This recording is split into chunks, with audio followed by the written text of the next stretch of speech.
In Bakhmut, Ukrainian troops are fighting a long and bitter battle. We're ready to put an end to war. It's time to go home. We're waiting for orders. Something is coming. One more is coming.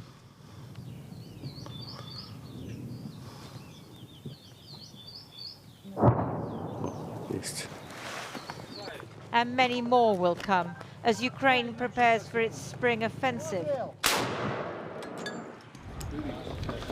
And President Zelenskyy tours Europe seeking more support. Today, visiting the International Criminal Court in The Hague. A special tribunal is needed, he said, to prosecute President Putin for invading Ukraine, an alleged crime of aggression. The aggressor must fear the full power of justice, only him.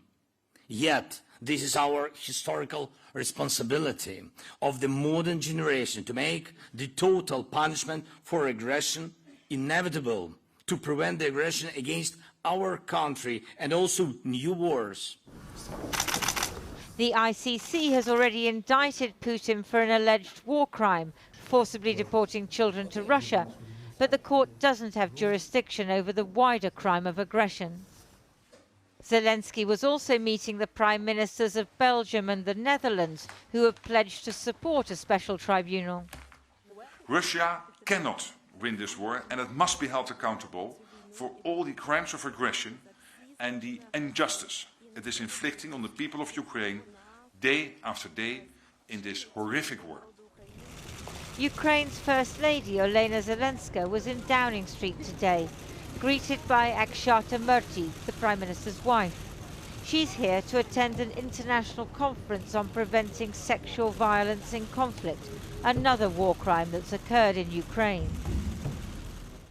President Putin, seen today meeting his economic development minister, is unlikely to surrender himself to international justice. Today he was discussing economic matters, including how Western countries have, in his view, over-borrowed after COVID.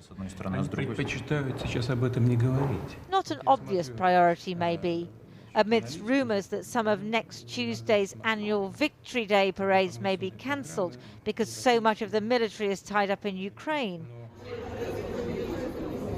Today, victims of the Russian military were leaving Kherson, one of several Ukrainian towns hit by Russian missiles and armoured drones in the last few days. The attacks come after a lull, and maybe an attempt to provoke Ukraine into launching a new counter-offensive before they're ready. In the forests of central Ukraine, soldiers from the National Guard are training for the offensive, including with drones, although Ukraine denies it used one to attack the Kremlin yesterday. The idea of bringing President Putin to justice is a distant dream. The immediate future is more hard fighting, with no guarantee of victory. Lindsay Hilson reporting. Well, the American financier Bill Browder was once one of the biggest foreign investors in Russia. He later became an anti-corruption campaigner and one of Vladimir Putin's fiercest critics. I spoke to him earlier and asked who he thought was behind the drone attack in Moscow. Well, first of all, let me say who was not behind the drone attack. It was not the Ukrainians, as the Russians originally said.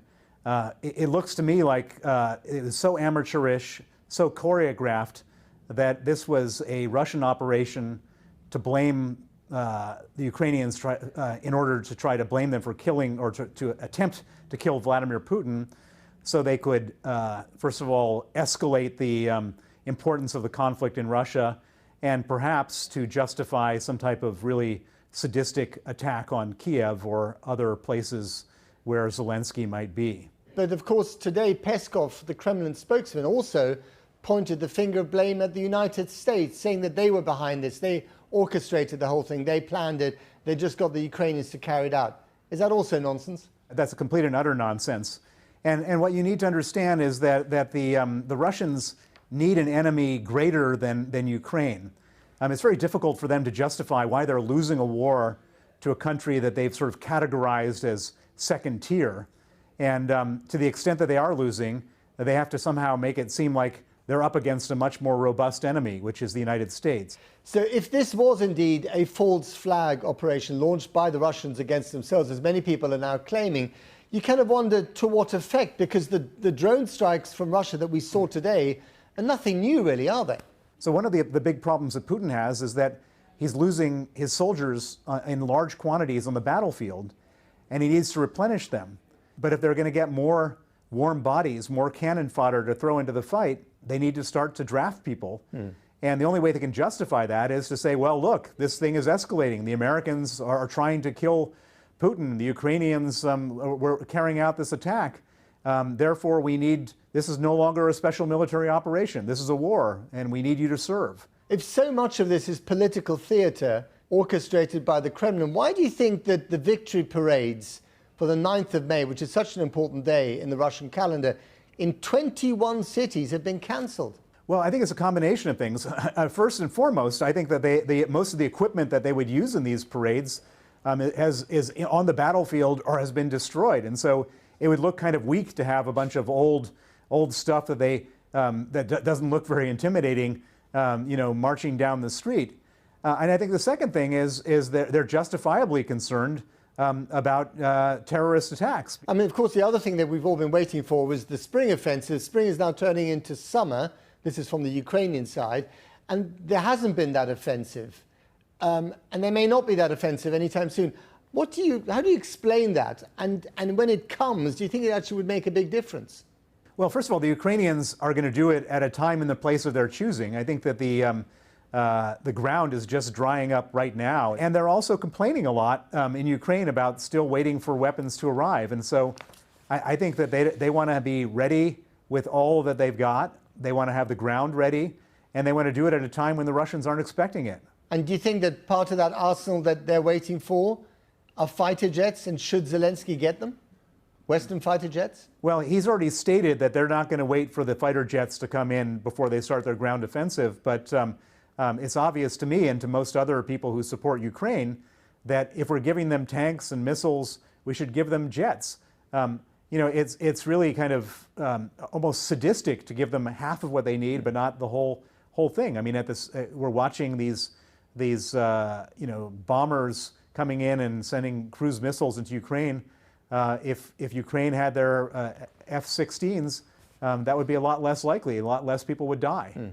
Finally, and very briefly, Bill, when we've spoken in the past, you were very optimistic about Ukraine probably winning this war this year. Are you still that optimistic?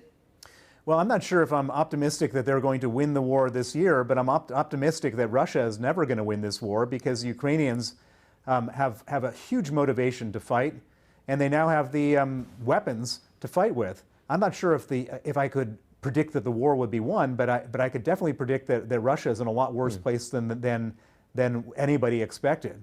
Bill Browder, thank you very much indeed. Thank you.